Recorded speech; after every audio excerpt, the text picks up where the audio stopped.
प्रताप सभी का chemistry research centre के इस नए वीडियो में दोस्तों आज हम लोग पढ़ने वाले हैं पृष्ठ रसायन के बारे में। यहाँ पे हम लोग का जो है यूनिट नंबर 6 है और इसके हम लोग ऑब्जेक्टिव क्वेश्चन का अध्ययन करेंगे पृष्ठ रसायन का। तो यहाँ पे हम लोग देख सकते हैं बाबू, सबसे पहले समझते हैं ये पृष्ठ रसायन क्या होता है। तो पृष्ठ रसायन जो होता है रसायन शास्त्र की वह शाखा होता है जिसके अंतर्गत किसी पदार्थ के पृष्ठ पर घटने वाले घटनाओं का अध्ययन किया जाता है। तो यहां देख सकते हैं बाबू, हम लोग का जो फर्स्ट क्वेश्चन है ये कह रहा है कि भौतिक अधिशोषण में लगभग ऊष्मा उत्सर्जित होता है। कितना ऊष्मा उत्सर्जित होगा भौतिक अधिशोषण में? तो यहां याद रखिएगा कितना होगा, 20 से 40। कितना होगा? 20 से 40 किलो जूल प्रति मोल। अगला क्वेश्चन देखते हैं बाबू, पूछता है रासायनिक अधिशोषण में कितनी परतें होती है? तो याद रखिएगा कितनी परतें होती है? 1।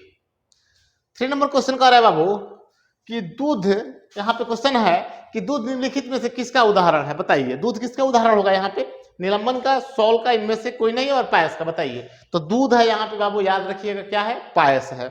अगला क्वेश्चन कह रहा है टिंडल प्रभाव पाया जाता है, किसमें पाया जाता है टिंडल प्रभाव? ध्यान से समझिए। तो यहाँ पे दिया है विलयन में, अवक्षेप में, सॉल में और वाष्प में। यहाँ पे क्या होगा बाबू? सॉल में, यानी कोलाइड में ही टिंडल प्रभाव होता है। टिंडल प्रभाव का हम लोग परिभाषा भी पढ़े हैं कि जब क्या होता है प्रकाश की किरणें जो होती है किसी कोलाइडल घोल से होकर गुजरती है तो उस कोलाइडल घोल प्रकाश से क्या होता है? विकिरण हो जाता है और घोल चमकने लगता है, जिसको हम लोग कहते हैं टिंडल प्रभाव। किसमें होता है? सॉल में। बाबू अगला क्वेश्चन है निम्नलिखित में कौन टिंडल प्रभाव नहीं दिखाएगा? भाई कौन नहीं दिखाएगा? ये सब जो है क्या है? कोलाइड है। ये तो वास्तविक विलयन है। लेकिन यहाँ पे देख सकते हैं कौन होगा? यहाँ पे निलंबन, यहाँ पे होगा निलंबन। क्या होगा? निलंबन। अब बताइए पानी में बालू मिला देंगे तो बालू नीचे क्या हो जाएगा? बैठ जाएगा। उसमें प्रकाश की किरण को भेजेंगे तो क्या होगा? तो यहाँ पे आंसर क्या होगा यहाँ बाबू? इसका ए नंबर ऑप्शन होगा। चलिए देखते हैं इसका 6 नंबर क्वेश्चन कह रहा है रासायनिक अधिशोषण में अधिशोषण अभिक्रिया है। एक बात समझिए, आप लोग को बताए थे यहाँ पे सब्जेक्टिव जो हम लोग अध्ययन कर रहे थे तो 2 टॉपिक पढ़ाए थे। एक पढ़ाए थे भौतिक अधिशोषण और एक पढ़ाए थे रासायनिक अधिशोषण। तो भौतिक अधिशोषण में क्या होता है आप लोग एक बात और पढ़े होंगे, जैसे कि मान लीजिए यह एक पदार्थ है और इसके पदार्थ पर कोई अन्य पदार्थ आकर सांद्रित हो रहा है तो इसको कहते हैं अधिशोष्य। क्या कहते हैं बाबू? अधिशोष्य। जिस पर आ रहा है इसको क्या कहते हैं? इसको कहते हैं अधिशोषक। तो देखिए जब अधिशोषक के ऊपर अधिशोष्य आकर सांद्रित होगा और जुड़ेगा निर्बल वैन डर वाल्स बल के द्वारा तो उसको कहते हैं भौतिक अधिशोषण, और आकर के रिएक्शन कर लेगा तो क्या कहलाएगा? रासायनिक अधिशोषण। तो रासायनिक अधिशोषण को जो है रिवर्स नहीं किया जा सकता है और भौतिक को रिवर्स किया जा सकता है। जैसे कार वगैरह के ऊपर धूल कण पड़ता है, हम लोग थोड़ा सा वहां पे क्या कर झाड़ते हैं, क्या होता है? उड़ जाता है। तो क्या है? वैन डर वाल्स बल से जुड़ा है। लेकिन यहाँ पे क्वेश्चन कर रहा है बाबू रासायनिक अधिशोषण अभिक्रिया है, क्या होगा? बताइए उत्क्रमणीय आएगा फिर हटेगा? नहीं होगा। क्या होगा बताइए? यहाँ पे होगा अनुत्क्रमणीय। याद रखिएगा रासायनिक अधिशोषण जो होता है क्या होता है? अनुत्क्रमणीय होता है। देखते हैं आपको अगला क्वेश्चन, निम्नलिखित में कौन द्रव स्नेही कोलाइड है? द्रव स्नेही, द्रव से प्रेम करने वाला, द्रव से प्रेम करने वाला। तो यहाँ पे कौन कोलाइड होगा द्रव स्नेही? बताइए दूध, कुहासा और क्या? रक्त। और यहाँ पे दिया है गोंद। तो बाबू याद रखिएगा ये जो होता है गोंद जो होता है द्रव स्नेही कोलाइड है, द्रव से काफी स्नेह रखता है।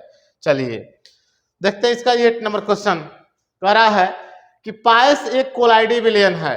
पायस एक क्या है? कोलाइडी विलयन है। पायस किसे कहते हैं बाबू? पायस में कितने द्रव को मिलाते हैं? 2 द्रव को। तो यहाँ पे हो जाएगा बाबू क्या? 2 द्रव का। चलिए देखते हैं इसका जो है 9 नंबर क्वेश्चन क्या कह रहा है, ताजे दूध को कोलाइडी विलयन में बदला जा सकता है? नहीं, ताजे अवक्षेप को कोलाइडी विलयन में बदला जा सकता है। किसके द्वारा? तो अवक्षेप से कोलाइड बनाने के लिए हम लोग कहते हैं पेप्टीकरण। क्या कराता है? पेप्टीकरण। तो यहाँ पे ऑप्शन क्या होगा बाबू? बी होगा। याद रखिएगा ताजे अवक्षेप को कोलाइडी विलयन में बदला जा सकता है किसके द्वारा? तो पेप्टीकरण के द्वारा। अगला क्वेश्चन देखते हैं बाबू, ध्यान से देखिए। यहाँ पे कह रहा है कि विद्युत क्षेत्र में कोलाइडी कणों की गति कहलाती है। ये बताइए, आप लोग पढ़े थे कोलाइड के ऊपर आवेश भी होता है। क्या होता है? आवेश। तो क्वेश्चन कह रहा है कि विद्युत क्षेत्र में कोलाइडी कणों की गति कहलाता है। विद्युत क्षेत्र है उसमें कोलाइडी कण है तो इसकी गति क्या कहलाएगा? जैसे हम लोग क्या करते हैं, कोलाइड है वहां पे हम लोग उसमें चार्ज लगा देते हैं, एक पॉजिटिव और एक क्या? नेगेटिव। तो अगर कोलाइड जो है पॉजिटिव है तो कहाँ जाएगा, निगेटिव की तरफ, और निगेटिव है तो कहाँ जाएगा, पॉजिटिव की तरफ। तो देख सकते हैं यहाँ पे हम लोग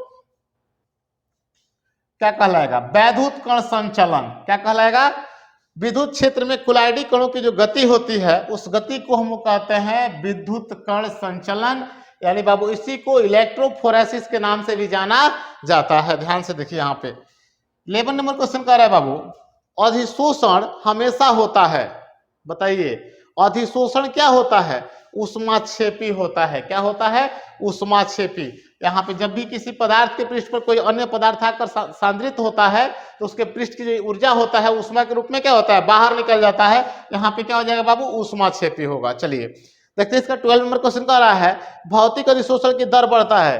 भौतिक अधिशोषण की दर बढ़ता है, कब बढ़ेगा भाई, जब ताप को क्या करेंगे, घटाएंगे, ताप को घटाएंगे तब भौतिक अधिशोषण की दर क्या होगा, बढ़ेगा। चलिए देखते बाबू यहाँ पे जो है क्वेश्चन नंबर 13 है, पूछ रहा है कि अपोहक थैला बना होता है, अपोहक थैला। चलिए देखिए कोलाइड जो है इसको हम लोग पढ़े थे शुद्धिकरण, जिसको हम लोग सबसे पहला टॉपिक का अध्ययन किए थे डायलिसिस, जिसको हम लोग कहते हैं अपोहन विधि, और दूसरा बताए थे इलेक्ट्रोडायलिसिस यानी विद्युत अपोहन क्या होता है। तो यहाँ देख सकते हैं बाबू अपोहक थैला किसका बना होता है, प्लास्टिक का बना होता है, नहीं प्लास्टिक का नहीं बना होता है, किसका बना होता है, ये बना होता है चर्मपत्र का। किसका बना होता है, चर्मपत्र का। चलिए देखते हैं यहाँ पे जो है 14 नंबर क्वेश्चन है, एंजाइम का मुख्य अवयव क्या है। एंजाइम का मुख्य अवयव होता है बाबू क्या, प्रोटीन। क्या होता है, प्रोटीन। चलिए और इसका जो है लास्ट क्वेश्चन कह रहा है, कौन कोलाइड अस्थाई होता है, कौन कोलाइड इसमें अस्थाई होता है, बताइए तो। द्रव विरोधी, दोनों, कोई नहीं, और द्रव से नहीं। तो देखिए यहाँ पे होगा ऑप्शन क्या, द्रव से नहीं। और एक और टॉपिक आप लोग पढ़ाए थे कि द्रव विरोधी को भी हम लोग क्या कर सकते हैं, उसमें थोड़ा सा द्रव से नहीं मिला देंगे तो ये भी क्या हो जाएगा, अस्थाई हो जाएगा। तो यहाँ पे सबसे ज्यादा अस्थाई कोलाइड कौन होता है, द्रव से नहीं कोलाइड होता है। चलिए बाबू तो यहाँ पे हम लोग टोटल जो है इस टॉपिक में जो है टोटल हम लोग जो है 1 to 15 क्वेश्चन का अध्ययन किए, और जस्ट इसके बाद वाले लेक्चर में भी हम लोग और क्वेश्चन का भी अध्ययन करेंगे। अच्छा से पढ़िए, अगर इसमें कोई दिक्कत हो रहा है तो आप लोग कमेंट बॉक्स में जाकर लिखिए कि क्या दिक्कत हो रहा है, उसमें सुधार किया जाएगा। ठीक है, और अच्छा से पढ़िए। Thank you.